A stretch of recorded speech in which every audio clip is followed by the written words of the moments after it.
This is Business Women Australia podcast, featuring industry leaders who bring their wealth of expertise from diverse areas to help you build a successful business. Now, onto the show. And welcome to another episode of Business Women Australia podcast. I'm your host, Anne-Marie Cross. Now, joining me on today's show is Martina Saldi. Now, Martina is a 36-year-old Italian. She is a wife and a working mum of an active 4-year-old, Leonardo. Now, Martina's native background is Italian, but after more than 7 years spent across Tokyo, Sydney, Singapore, she feels like she has many backgrounds. Now, during these years, Martina had the chance to develop an incredible resilience, having to start her career from scratch in 2 different countries, and she's been able to do that successfully. She has herself 12 years of experience in sales and marketing in APJ, as well as Europe regions, mostly for tech companies such as Microsoft Corporation. Now, she develops data-driven go-to-market strategies to drive revenue growth. Now, on today's show, Martina is going to share her personal experience and her insights on what it means to be a working woman in a foreign country. She's going to help us to navigate motherhood as an expat and a working mum, as well as tips for women who are experiencing similar challenges, even if by choice, and so much more. So welcome to the show, Martina. Thank you, Anna Maria. It's a pleasure to be here today. Thanks for the introduction. Lovely. Oh, look, it is wonderful to speak with you today. And as I said in the introduction, you have had to pick yourself up, move to a different country, start a whole new career. You've done that a number of times. But of course, not only that, you were also a mum. And so navigating motherhood and having to move, across countries and so forth with a young one as well. So you've got lots to share in that particular area. I would imagine that what you have learned and the insights and the support that you've obviously given yourself, I bet you wish that you had someone that you could talk to many years ago who would help you navigate that with you through that. Would you agree? Yes, of course. And that's mostly the reason why I'm here, right? So, sometimes for women, it's hard to speak about their challenges and what we went through, sometimes because some moments can be hard. So yes, I think that being an expat, the most important thing is to know that you're not alone in that journey, that there's plenty of women like me that can help you, just feeling that kind of net around you or network around you that can help you really into navigate. What helped me really was reading stories from other women. So to keep up my resiliency and continue working on what I believed was good for me. Yes. And so, yes, I'm really keen to, share my personal story to help other women potentially. I hope so. Yeah, I love that. I love that. One of the things that we'll often do as women is there may be a challenge or there may be something that is getting us down, if you will. And we can often then think, I'm the only one that's going through this, or no one understands what I'm going through. Take us or share with us some of the things that you experienced being a working woman and finding yourself in a foreign country.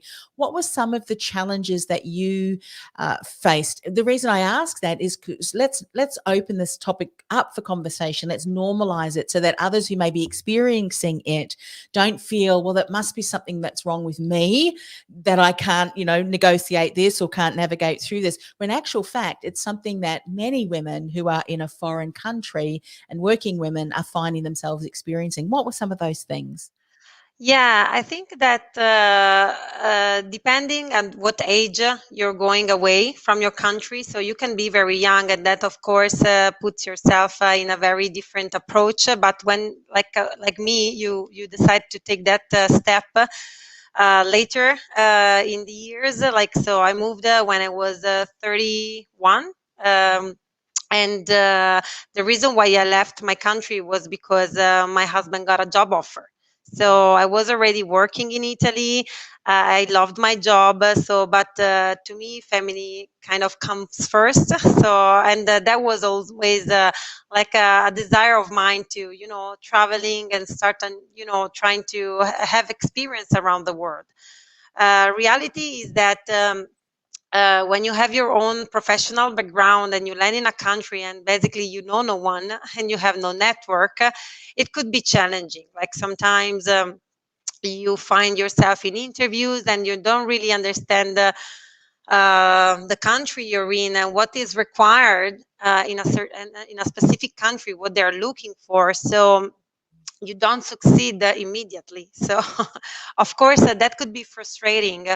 And plus, another challenge is the language barrier. So, for example, the first time I landed in Japan, that was really, really a big challenge. So I had to start studying Japanese straight away. But of course, it's a very difficult language to like to learn. So it doesn't really come necessarily straight away, the opportunity for a job when you have zero knowledge of a language. And this happens also in Australia, where I thought, yeah, I can speak English very easily. But then when it comes to present yourself in an interview, maybe you need to put yourself into study again, and when you may be already in the workforce for maybe 10 years, it could be challenging in a way. So and these are a few of the things that I think could be very challenging at the beginning. Another thing is that you have no network, and it's not just you know on a professional point of view, but also on a personal point of view. Sometimes you find yourself with no friends, so you don't really know where to look at, to have that kind of relationship that you really need. So yes, these are the challenges that I think are most important, especially when you are a mom. So Yeah. when you have a family, so you need to decide, for example, the childcare. So you enter in a completely new system that do not apply to your experience. So you need to learn a lot, and sometimes you have no guidance there. So these are the most challenging things, or at least what was challenging for me at the beginning. Yes. And so I mean, obviously, one of the greatest lessons is we can gain from hindsight. And maybe now there are things that you would recommend women who are moving from a different country to a new country. There are some steps maybe to support them in, navigating through that, obviously getting the support from someone such as yourself. But if you were to go back to that younger woman who was going to be making these moves and so forth, what would be some of the things that you would say to her to help her better prepare? So yes, the first thing I would say is be humble. So don't go with having like the expectation of knowing everything, right? Because you had your own experience before, and what worked for you before not necessarily will work in a new country. So very be humble and open-minded, and put yourself in a learning journey. So that's a very, very important thing. And then don't be ashamed to ask for help. So help can come in different ways, um, depending on what you're looking for. But what I found very helpful for me when I came in Japan, when I arrived in Japan the first time, was to find those events between expats, for example, both professional and non, and join them. Go there with an open minded to find new people and take their own learning, and really sharing of experience really help you to understand the country you're in, how could possibly be a good experience from another person, and how can that experience be beneficial for you, and for your own path in a country. So for example, I remember that I never identified myself like as the mommy, 100% mommy. So I was a bit resilient sometimes at the beginning to join the group of mommy, because I thought, oh, maybe they're gonna speak just about kids and babies.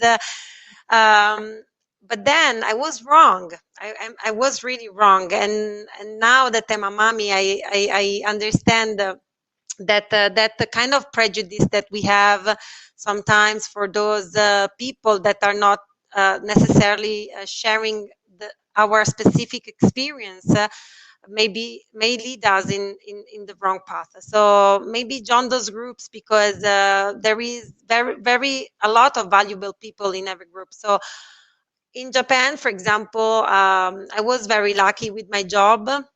I found a job in an Italian institution, but what also helped me was a group of mommy there. So that actually I joined this group, and was not a group of mommy, but a group of, sorry, of women. Yeah. Most of them were older than me, but I found like very good friends in there and very good insights. So, like, I would say that the difference in age do not really like, is not important for me anymore. At first, I thought maybe we have different interests, but reality is that you can learn a lot from a lot of Yeah. people than you do not expect. Yeah, it's amazing. And what I'm really hearing from you is that having a supportive network is so important. Yeah. And as you said, one of the greatest lessons you've learned is that it doesn't matter the age groups. And in fact, I think it's always good to have people from various age groups, because there's women Yes. who are quite a lot older who can share stories, Yes. and insights that we can certainly learn from. And of course, our peers of the same ages as well. So, when you're Yeah. talking about kind of supporting someone through the lessons and insights that you've learned navigating motherhood as well as a working mum, I mean, there's obviously those two things that you have to navigate: work, you're an expat, but also a mum. So, you've got to juggle that too. What were some of the greatest lessons you've learned here? Speaking about myself, I really was a challenge for me at the beginning, because I became a mother in Japan. Mm. So I was far away from all family. So the first thing for me was really understanding how I should be a mother in a foreigner country, where all the rules that apply and all the tips I was getting from my family were different from what I was, for example, hearing from doctors there. So you know so one thing that was really important for me is, and still working on that, like, find my own way to be a mother, right? So I think that uh, one of the things that you need to really um, learn how to tackle is, to balance what is your cultural background and what is really could be your way of happiness in a way, and balance in life. So, for example, I come from Italy, where we have this very traditional idea of family, and sometimes what we expect from women is that once they become wives or mothers, they're gonna focus on the family and the kids, which is of course true. Is never was the case that I didn't want to focus on my kid, but at the same time, I really wanted to still continue in my career path. So but speaking with people with very good intentions, don't get me wrong, that love me very much, sometimes the feedback I was and the tips I was getting were like, okay, enjoy family, you should be happy with the taking care of your kid, so if you feel like you want to work, just find something easy for you, and so you can occupy your days, and of course I felt frustrated at the beginning, really frustrated, because that wasn't what I want to do. Like, the way I see my career is doing something I really care about, make an impact, and didn't really want it, and didn't really feel like I found myself into like, yes, I'm the mommy that I'm taking this job just to occupy my time, Mm. because really my first focus should be only my family and my kid. And the sense of guilt rises. Mm. So I think that, and reading speeches from other working mothers really helped me out there. So I read a lot of articles from very inspiring leaders, women leaders that also experience that sense of guilt. You Mm. know that sometimes is there, and is there because you grew up thinking that you should like completely focus all of your time and your efforts into your kid and your family, and you feel guilty if you also want to focus on your career or your work. Mhm, mhm, But I guess that let go that sense of guilt sometimes, and stop judging ourselves, mm. because maybe we are different from a model we grew up with, right? So I think that is fundamental, because I think that, and that's why I'm so grateful about having this experience in different countries, because we need to open up our minds, Mm, and what is was true for us, what was our reality, is not like the reality all across the world. There are different yes, so countries, true. different realities, and what could apply in Italy or in Japan or in Singapore could be different in other places. So it's really find your own way there. And I Mm. think it's also important to stop judging other women at the same Yeah, time. Like, so true. So true. Couldn't have said it any better than you, Martina. But one of the things that I wanted to pick up on, and so this is so good to talk about. So often what we try and do as women is we try and placate, if that's the right word. We try and so yes, and this my family's telling me this, and I'm going to try and do that. And inside, we kind of know what we want, and yes. what is it about not giving ourselves permission to go, you know what, they are trying to be helpful. That's their eyes and that's what they know to be true. But this is best for me. Would you say that sometimes if we're torn between, two conflicting, because you said, your parents and family were telling you one thing, yet you were hearing other things and we become torn, if you were to look at what you were thinking, you kind of knew what you wanted to do, but you just, I don't know, you swayed between that. What got you to the point where you said, you know what, I'm going to make the decision that's right for me and the right for my child and right for my family? What did it come quickly, or did you find that you had to kind of it developed over time? I think that for me was natural. Like the real challenge for me was when I was not getting the results I wanted. So I was not succeeding in finding the opportunities I wanted. Mm, So sometimes I found myself thinking, oh, maybe all this feedback I'm getting, they are right. You know, I cannot do everything. So I should just accept this and go on with that. So I felt like sometimes the real challenge for me it was I felt like giving up. And this is why I'm here today also, because I found many women, a lot of friends that just give up because it was very difficult. And you find yourself alone in there because you're not succeeding in finding the job of your dream, and you have all these things to deal with, and a lot of kind of scheme we grew up with, and but I think that for me was I never stopped trying. So that's the key. Sometimes just accepting sometimes that we are not perfect, so we cannot just try in the perfect way. As yes. women, we usually are perfectionists, right? So we want to do things at the best, whereas sometimes it's not a matter of doing at our best, which is not possible because sometimes you're just down or just feel alone. And instead of hearing those voices that say, "Ah, maybe you're a little bit depressed, or you're like that, or you're experiencing that," or other people feedbacks, just stop judging ourselves, and just continue doing what we can do day by day. So Mhm. It's smaller so step, important.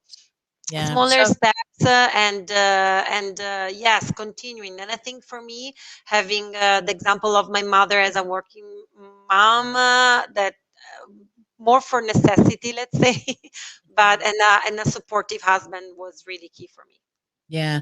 One of the things I think we so often forget is that when people do share their views, so often we can take them the wrong way. We can see it almost as a judgmental call. Like when, in the instance of, say, your mother, she may, so often the people who are sharing, the best advice or support that they think will support us, for her, she may have felt that she needed to go to work to support the family. Had she had the choice, she would have loved to stay home with her family. And so sometimes seeing and appreciating the context of where they're coming from, the context of her life and what happened to her growing up, we're able to see what they're sharing with us and their advice through a different lens. We don't take it as such a negative, if you will, like a judgmental thing, but rather that was true for my Exactly. mum or my auntie or whoever. And so sometimes, just doing that, seeing it through their lens of what they're seeing, can make the situation far more different, can't it? Yes, certainly. And another thing I think that is important when you're an expert, is that sometimes you're living a very specific situation that Mhm. none of your family lived before, because you're in a foreigner country. So, for example, sometimes the challenge is to to lend the message, of what you're feeling and what you're living in that moment, right? Whereas for some people and friends, you're just living the dream. You went in a foreigner country, you made it, you're married, you have a family, and you should be grateful for that, and that's it, right? So, and it's so true. You are, but at the same time it could be challenging sometimes. It's very difficult to, feeling connected to the people you love, or the people you used to be connected with, because our situation is so specific. So that's why I'm saying it's very important to find other people that live what you're living in the moment, and maybe join group of expats, Yes. because they are all living that. We are Yeah. all living that. Yeah, so true. And it's easy for us to give advice to someone and yet not know the circumstances that they're in. And there are just some things, and this is my daughter, and I shared this in one of the other episodes. My daughter will often say to me, Mum, I'm just sharing this. I do not expect you to give me any advice. I'm not looking for advice. I just need to share what's going on. And she said, I feel much better now. And sometimes that's all it is, isn't it? And maybe sometimes it's preempting from your to your family. I don't need any advice, so please do not get into problem solving mode. I just need to share what happened today. That's all. I just need Yes, an ear, and that can yes, be fine. And ultimately, your family wants the best for you, don't they? And often we do of that we try course, and jump in and give solutions and ideas and things of to them, but course. they may not necessarily be helpful. What would you say if someone is listening today, or maybe even the recording, Martina? Where do we start to look for some of these expat communities? Where are some of the more common areas that we can find them? Did you look online? Uh, Yes, what yes. what ways? Social networks are definitely like a good tool. There are usually groups of mothers or expats, or women, or just specific groups around, like, some of the passion. For example, I like to play beach volley. So Yeah. you find groups even of something that you like. So social networks are like really important. So that really work for me. But also, like, institutions, like sometimes institutions organize events, networking events for expats. So the embassy or other kind of institutions, like if you just go online and look for what's in there, you really Mhm. find, like, these groups and these events are really helpful. Yeah, and if we can't find one, maybe that's a good opportunity to start one, and then put a Exactly. note out on social media and saying, "Do you know if there's any women that are from, this country that would like to gather together?" And now, of course, we've got some wonderful tools that if we're not able to travel, or we can certainly meet and connect online too. But that can make a huge difference, can't it? Just to be able to have a chat to someone, maybe in your own At the language. beginning, yeah, at the beginning, of course. Then, not always you end up finding the right people there. It takes year, and we always laugh with my husband because we kind of set this average time of 2 years before you Wow. find your own people, right? And then could happen in different places. Like my best friends now comes from like the other mummies from the childcare, and they're not Italian at all. Yeah, So but at the beginning, that is very important. yeah, When you find yourself that you know no one, so that's yeah, the start of your journey. yeah. When you look back to when you first moved, I think you said that the first move was from Italy to Tokyo to Japan. Was it We the first move? transit some months in Singapore, and Oh, then Singapore first, right? yes, Yeah. and then Does but it get yes. easier each move, or does each country have its own set of challenges? Yes, I would say that. Yeah. Because it depends also from the person you are, right? That for me, having my social network is so important. So, I mean, I wouldn't say that it's easier because every time you have to build on and find your own people.